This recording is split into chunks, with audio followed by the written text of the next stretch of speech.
Today we are going to talk about the Danish Gambit. The Danish Gambit is one of the most attacking openings in chess, and white have these two monster bishops ready to attack, and black development is not so easy. For example, if you play a regular looking move, he already lost because we can pick up this pawn, pick up this rook, and win this game already. So let's start from the beginning.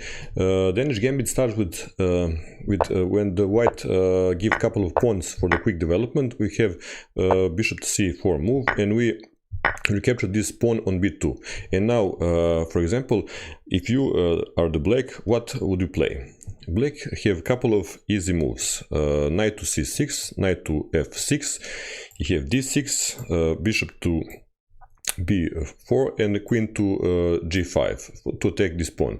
And all of these moves are poisonous. We are looking all of these moves and see how can we win. For example, if black plays d6, we develop our knight to f3, and now beginner often would like to pin our knight to the queen, and we have already tactic in this position. This f7 square is vulnerable in this position, so we sacrifice our bishop, and after black recapture, we use this tactic.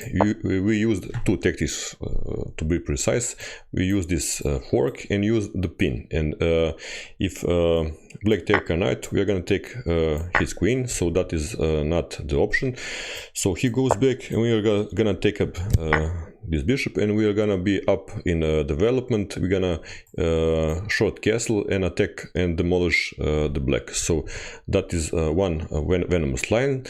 We have second venomous line, which is knight to c6. We have knight to c6, and now we have knight to f3 development move, and after black develop his knight, we're gonna push e5 pawn to attack this knight and put him on the awkward square. If he goes back, that is very bad for him, so he would lose development, so he cannot play on the rim, and this is ugly looking move. So most often black will play knight to e4 move, and we have again this tactic on f7. Black would take our bishop, and again we play queen to d5, double attack, check to the queen, and after he goes back, we're gonna pick up this knight, we're gonna short castle, and again we're gonna play e6, and we have pleasant game.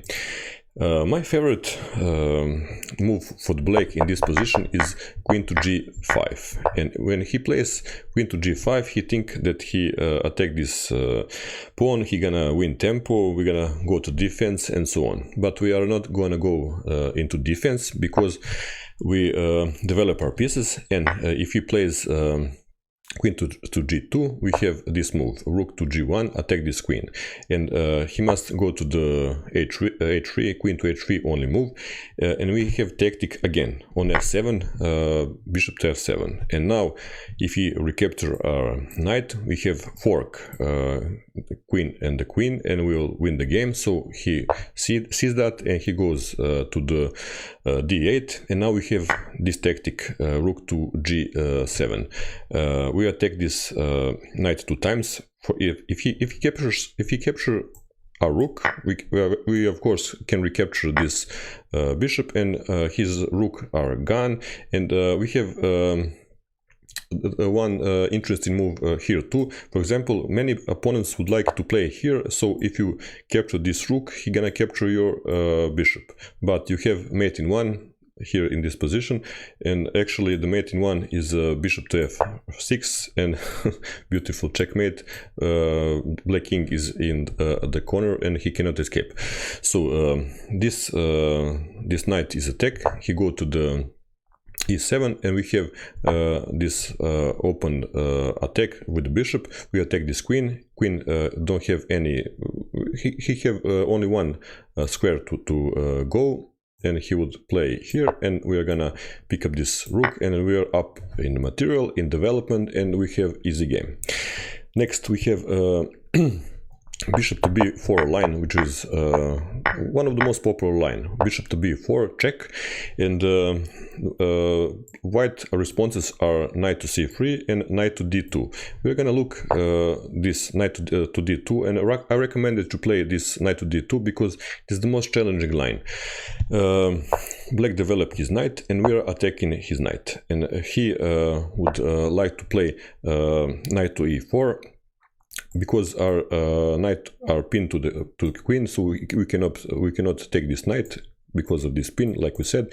But again, we have tactic in this position, which is again bishop to f7, and after he can capture this bishop, and we're gonna attack this bishop and give the check. So if he goes back, we're gonna pick up this bishop, and we again have very pleasant game. We are up in development, and black is in trouble. So he sees that, and he don't recapture a bishop. He plays king to f8, and again we have this move, which is bishop to a3.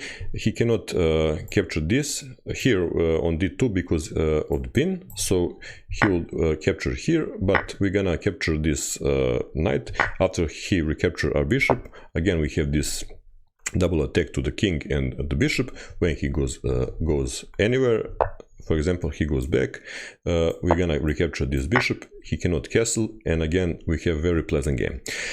Next, this is excellent line also, the d5 line, which is like we see d5, and we have bishop to d5.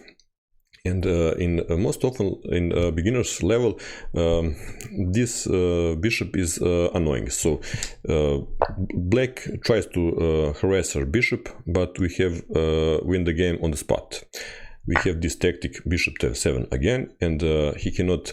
This is actually deflection tactic. We deflect this king from defending this queen, and if he recapture, we're just gonna capture this queen and win the game. So that is not the option. And if black think that he's smart, he goes here. Again, we have win, one move win for us. Try to find it.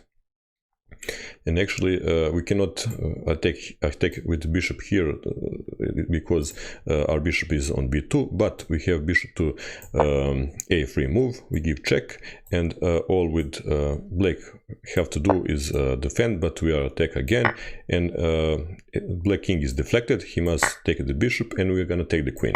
So that is very good line with d5. The defense against Danish Gambit is two main defenses. Schlechter defense, I hope I pronounced it right, which is I'm gonna show you which is that.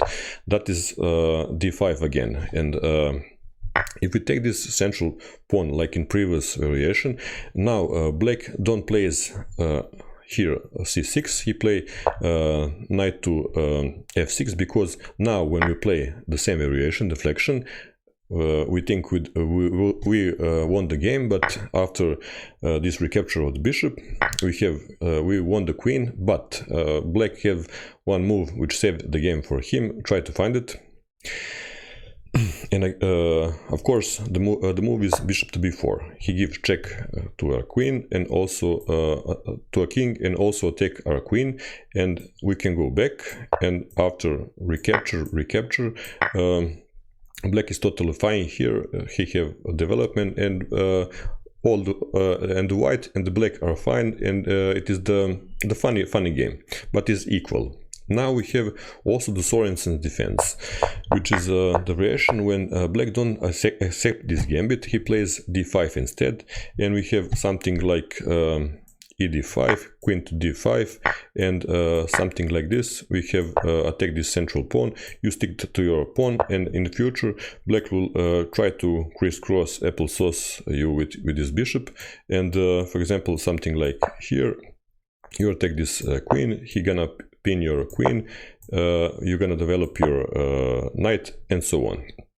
It is he gonna for example here try to pin you, you're gonna defend your short castle, your opponent will probably long castle, try to exploit this weakness on d5, but it it's an interesting game. So that is the Danish Gambit. I hope you enjoy it, and I hope you learn something new. See you next video. Bye.